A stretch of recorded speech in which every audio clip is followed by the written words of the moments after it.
Kakak Sandera!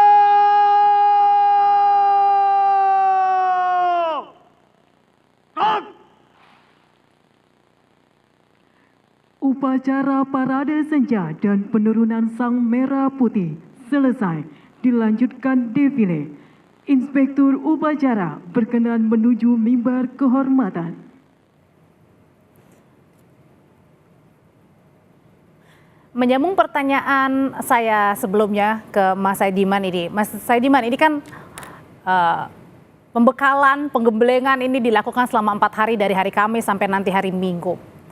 Adalah menggembleng para menteri dan jajarannya, wakil menteri ini untuk menyamakan persepsi, menyamakan tujuan begitu seperti apa yang menjadi visi misinya dari seorang presiden. Pertanyaannya adalah selama 4 hari ini, betulkah nanti akan mengubah persepsi, mengubah sikap dari para menteri ini untuk tegak lurus, melayani rakyat, kemudian tidak ada korupsi lagi, seperti apa yang diinginkan oleh Presiden Prabowo? Bisakah cukup ini 4 hari?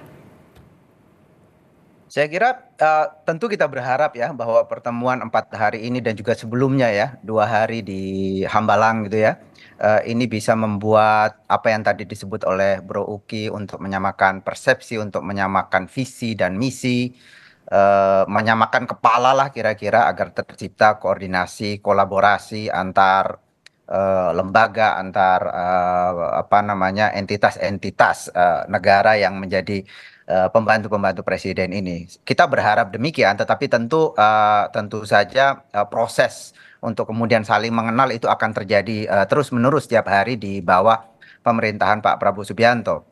Saya tadi setuju dengan Bro Uki yang menyatakan bahwa ini tidak bisa dilihat secara parsial, ini harus dilihat secara utuh, dan kalau kita melihat secara utuh, sebetulnya ya memang ini adalah rangkaian dari cara Pak Prabowo Subianto untuk kemudian membuat kabinet dan pembantu-pembantunya ini solid. Kalau kita lihat misalnya jumlah kementerian kan sangat banyak ya, saya catat mungkin ada sekitar 136 orang yang beberapa hari ini dilantik oleh Pak Prabowo. Di luar dari menteri ada utusan begitu ya, ada staf khusus. Staf khusus. Jadi banyak sekali sehingga saya kira kemudian valid kalau kemudian ada keraguan atau ada pertanyaan dari banyak kalangan soal efektivitas kinerja pemerintahan ke depan. Sementara kita tahu bahwa Prabowo Subianto kan punya target pembangunan yang cukup ambisius gitu ya. Target pembangunan ekonomi 8%, pertumbuhan ekonomi 8%, dan macam-macam itu tentu ini membutuhkan kerja yang efektif, kerja yang cepat dari para pembantu presiden. Tapi pada saat yang sama jumlahnya sangat besar dan membengkak begitu ya. Tetapi kita juga harus sadari bahwa ini saya kira bagian atau konsekuensi dari semangat Pak Prabowo untuk menyatukan semua. Kabinetnya kan kabinet yang ingin merangkul semua, bahasa tentang persatuan terus-menerus didengungkan oleh Pak Prabowo, sehingga saya kira ini konsekuensi dari itu, dan itu perlu kita terima. Yang butuh kita tunggu sekarang, apakah kabinet yang sangat besar ini, yang semangatnya untuk merangkul ini bisa benar-benar bekerja efektif ke depan. Mas Uki, kalau mungkin kemarin pada saat Pak Prabowo mengumumkan siapa saja menterinya, siapa saja wakil menteri, kemudian di hari esoknya ada lagi tambahan dari utusan khusus presiden, ada penasihat khusus, ada staf khusus juga. Pada saat itu memang publik bertanya-tanya, kok banyak sekali begitu. Apakah ini juga cara memang yang disiapkan oleh Presiden Prabowo adalah bahwa meskipun yang menjadi pembantunya ini sangat banyak, ini ada makna yang memang sedang dibangun oleh seorang presiden yang baru dengan acara Akademi Militer ini? Oh ya, saya rangkum ya pidato Presiden Prabowo tadi pagi kepada para anggota kabinet ya.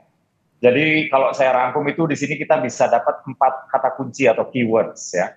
Yang pertama adalah kedisiplinan ya. Kedisiplinan di sini untuk memastikan bahwa mindset para anggota kabinet ini tidak pelintar-pelintut ke kiri ke kanan, disiplin on the right track, selalu di track yang sama, selalu di track yang benar. Inilah kedisiplinan yang dimaksud ya. Lalu yang kedua adalah keteraturan. Keteraturan yang dimaksud di sini adalah untuk tidak bergerak ya, tidak bergerak mendahului atau tidak bergerak terlalu terlambat daripada yang lain ya. Semuanya harus sesuai dengan irama yang diinginkan oleh presiden untuk kemajuan bangsa ini. Lalu keyword yang ketiga adalah kebersamaan. Kebersamaan di sini yang dimaksud adalah hilangkanlah sekat-sekat psikologis yang mungkin pernah ada, ya. Tadi saya sudah katakan bahwa di sini berbagai kalangan itu masuk, ya, termasuk kalangan politik. Nah, yang kalangan politik ini kan warnanya misalnya beda-beda, ya. Dan tentu saja setelah kita berkontestasi mungkin saja ada semacam sekat-sekat psikologis di antara tokoh-tokoh yang sekarang tapi sudah Mas Uki, menjadi menteri. ya, pertanyaan selanjutnya kan sebenarnya kalau berbicara soal kedisiplinan, kemudian mengingatkan, kemudian juga mengarahkan, ini bisa seharusnya dalam rapat kabinet misalnya, itu bisa disampaikan seorang presiden kepada pembantunya. Tapi kenapa harus melalui rangkaian seperti ini? Jawabannya usai jeda, tetaplah bersama kami di Breaking News Kompas TV.